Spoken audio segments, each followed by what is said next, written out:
Ndugu zangu wapendwa, tumsifu Yesu Kristo. Basi ninayo furaha kubwa kabisa kualika siku ya leo katika tafakari yetu ya neno la Mungu, leo ikiwa ni siku ya 15 ya mafungo yetu ya siku 40 ya Kwaresma.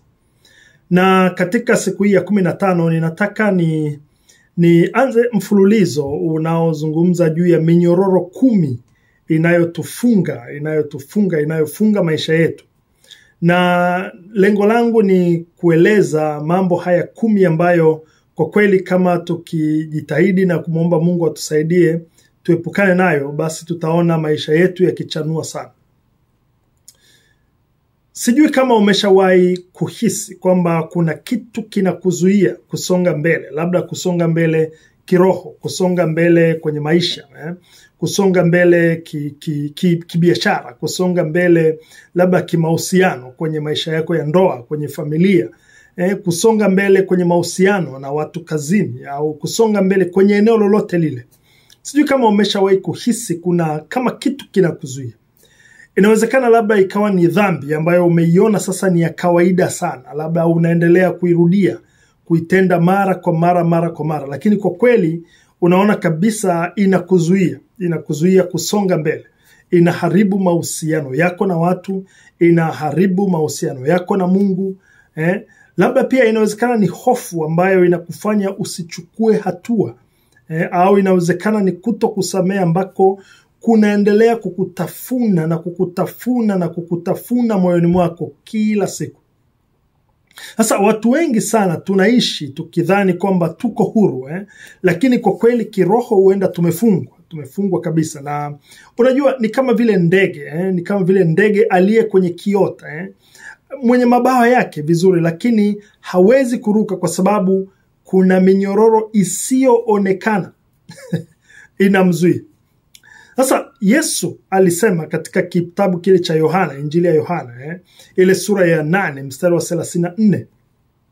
Alizungumza akasema kwamba kila atendaye dhambi ni mtumwa wa dhambi. Kila atendaye dhambi ni mtumwa wa dhambi. Lakini pia anatuahidi katika Injili ya Yohana hiyo sura ya 8 mstari wa 36 kwamba mwana akiwaweka huru, mwana manake Yesu, mwana akiwaweka huru, basi mtakuwa huru kweli kweli. Sasa kwa hiyo Kwaresma, ndugu zangu, ni wakati wa kuvunja minyororo yote inayotufanya tukae mbali na Mungu. Tuvunje minyororo yote inayoharibu mahusiano yetu na Mungu pamoja na watu, na tuanze safari mpya kabisa ya uhuru wa kiroho, uhuru wa kimwili, uhuru wa kimaisha, uhuru wa maisha yetu. Na minyororo hii unajua inaweza kuchukua sura nyingi sana. Nitaieleza vizuri mmoja baada ya mwingine nitakavyokuwa naeleza kuanzia kesho. Kuna watu ambao kwa mfano tuliokamatwa na dhambi ambazo labda tunaziona ni za kawaida sana. Tumeshazizoea mpaka tunaziona ni za kawaida, labda ni uongo, au labda ni uvivu, au labda ni umbea, au labda ni hasira, au labda ni chuki, yani umezizoea sasa mpaka unaziona ni za kawaida. Lakini kwa kweli kama nilivyosema, zinaharibu mahusiano yako na Mungu, lakini pia zinakuharibia mahusiano na watu. Inawezekana pia wengine tumefungwa labda na hofu, na wasiwasi. Tuna hofu kubwa sana ya kesho, kwamba kesho itakuwaje. Labda tunaogopa hata maisha ya kesho, badala ya kumtumainia Mungu.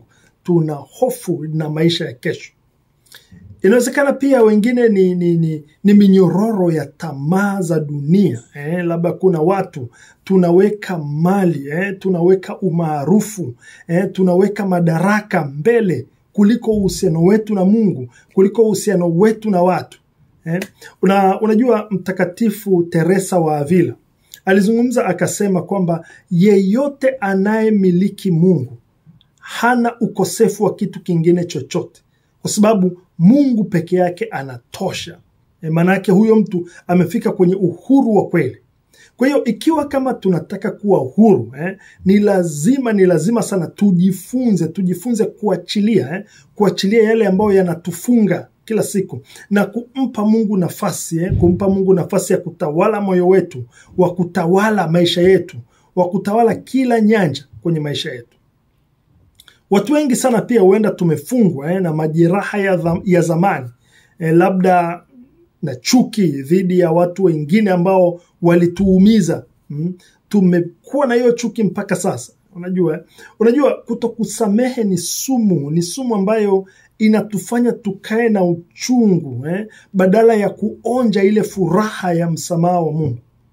Mtakatifu Agustino ana namna anaiweka vizuri. Anasema kwamba kushikilia chuki ni kama wewe kunywa sumu alafu ukatarajia adui yako ndio afe. Yaani wewe unakunywa sumu alafu unatarajia adui yako afe. Sasa kwa nini tuendelee kubeba mizigo ambayo Yesu alikuja kutuondolea? Kwa nini tuendelee kuibeba? Na ndio maana kipindi cha Kwaresma, ndugu zangu, kinatufundisha kwamba hakuna minyororo isiyoweza kuvunjwa na neema ya Mungu. Hakuna hata mmoja. Tunachohitaji sisi ni nini? Tunachohitaji sisi ni kuja kwa unyenyekevu mbele yake. Tuwe tayari kuachilia. Tuwe tayari kuachilia na kukubali ukombozi wetu, ukombozi wake ambao anauleta kwetu. Kwa tukumbuke hicho kipindi hiki cha Kwaresma, ndugu zangu, tujiulize maswali. Je, ni minyororo gani ambayo imetufunga? Hebu tujiulize. Ni tabia gani ambazo labda tumeendelea kuzishikilia zinatufanya tushindwe labda kumpenda Mungu, zinatufanya tushindwe kuwapenda watu, zinatufanya tushindwe kuwajali wengine? Ni tabia gani hizo? Kwa hiyo tukumbuke kwamba Yesu anatualika kila siku tuache au tulete mizigo yetu yote kwake.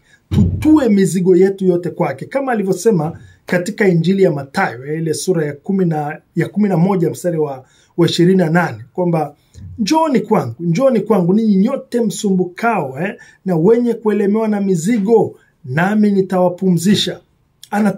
Anatualika tuende kwake. Kwa hiyo ikiwa kweli kama tunataka kumfuata Kristo, tunataka uhuru wa kweli, lazima tuwe tayari kuachilia minyororo yote inayotufanya tusisonge mbele kiroho.